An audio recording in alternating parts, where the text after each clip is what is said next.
मित्रों, किसी शहर के रेलवे स्टेशन पर एक भिखारी रहता था। वह वहां आने जाने वाली रेलगाड़ियों में बैठे यात्रियों से भीख मांगकर अपना पेट भरता था। एक दिन जब वह भीख मांग रहा था तो सूट बूट पहने एक लंबा सा व्यक्ति उसे दिखा।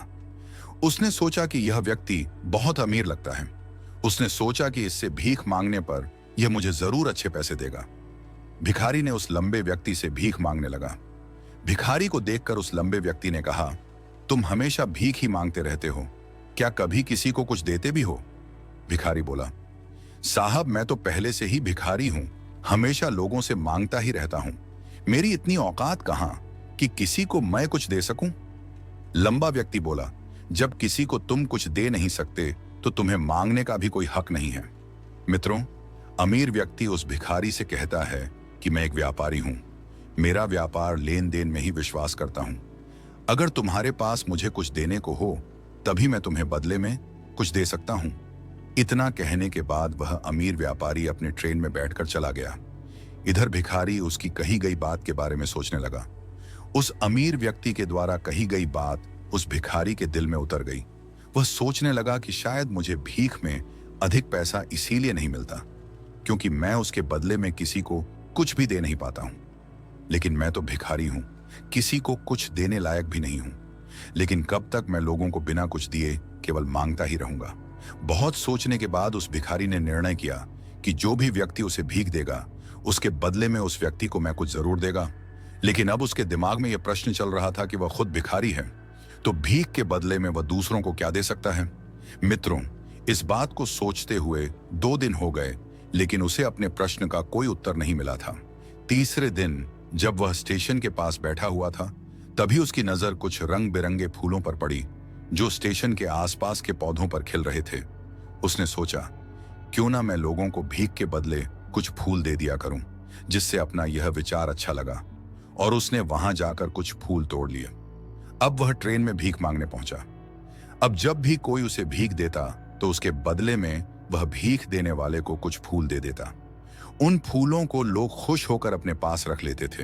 अब भिखारी रोज फूल तोड़ता और भीख के बदले में उन फूलों को लोगों में बांट देता था। कुछ ही दिनों में उसने महसूस किया कि अब उसे बहुत अधिक लोग भीख देने लगे हैं। वह स्टेशन के पास के सभी फूलों को तोड़ लाता था।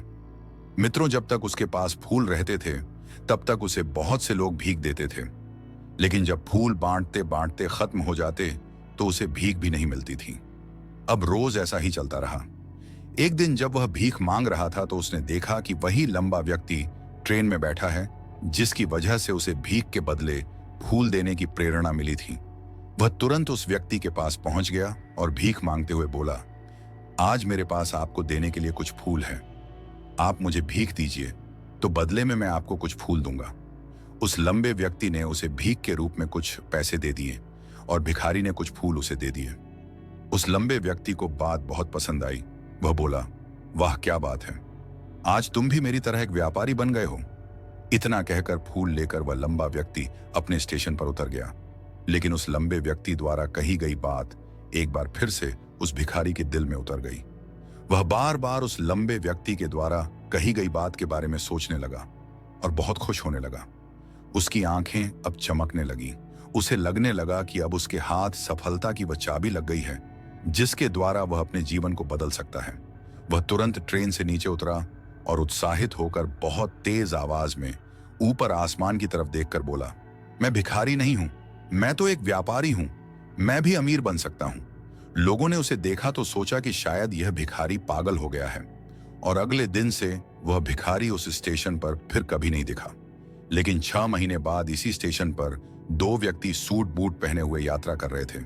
दोनों ने एक दूसरे को देखा तो उनमें से एक ने दूसरे से हाथ मिलाया और कहा, क्या आपने मुझे पहचाना? दूसरा व्यक्ति बोला, नहीं, क्योंकि मेरे हिसाब से हम लोग पहली बार मिल रहे हैं। पहला व्यक्ति बोल, नहीं, आप याद कीजिए, हम पहली बार नहीं बल्कि तीसरी बार मिल रहे हैं। दूसरा व्यक्ति बोला, मुझे याद नहीं, वैसे हम पहले 2 बार कब में थे? अब पहला व्यक्ति मुस्कुराया और बोला, हम पहले भी 2 बार इसी ट्रेन में मिले थे। मैं वही भिखारी हूं जिसको आपने पहली मुलाकात में बताया कि मुझे जीवन में क्या करना चाहिए और दूसरी मुलाकात में बताया कि मैं वास्तव में कौन हूं। दूसरा व्यक्ति मुस्कुराया और अचंभित होते हुए बोला, ओ याद आया, तुम वही भिखारी हो जिसे मैंने एक बार भीख देने से मना कर दिया था और दूसरी बार मैंने तुमसे कुछ फूल खरीदे थे, लेकिन आज तुम यह सूट बूट में कहां जा रहे हो और आजकल क्या कर रहे हो? तब पहला व्यक्ति बोला, हाँ मैं वही भिखारी हूं, लेकिन आज मैं फूलों का एक बहुत बड़ा व्यापारी हूं और इसी व्यापार के काम से ही दूसरे शहर जा रहा हूं। कुछ देर रुकने के बाद वह फिर बोला, आपने मुझे पहली मुलाकात में प्रकृति का वह नियम बताया था जिसके अनुसार हमें तभी कुछ मिलता है जब हम कुछ देते हैं।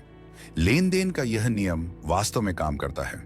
मैंने यह बहुत अच्छी तरह महसूस किया है, लेकिन मैं खुद को हमेशा भिखारी ही समझता रहा। इससे ऊपर उठकर मैंने कभी सोचा ही नहीं। और जब आपसे मेरी दूसरी मुलाकात हुई तब आपने मुझे बताया कि मैं एक व्यापारी बन चुका हूं। अब मैं समझ चुका था कि मैं वास्तव में एक भिखारी नहीं बल्कि व्यापारी बन चुका हूं। मैंने समझ लिया था कि लोग मुझे इतनी भीख क्यों दे रहे हैं, क्योंकि वह मुझे भीख नहीं दे रहे थे बल्कि उन फूलों का मूल्य चुका रहे थे। सभी लोग मेरे फूल खरीद रहे थे क्योंकि इससे सस्ते फूल उन्हें कहां मिलते। मैं लोगों की नजरों में एक छोटा व्यापारी था, लेकिन मैं अपनी नजरों में एक भिखारी ही था।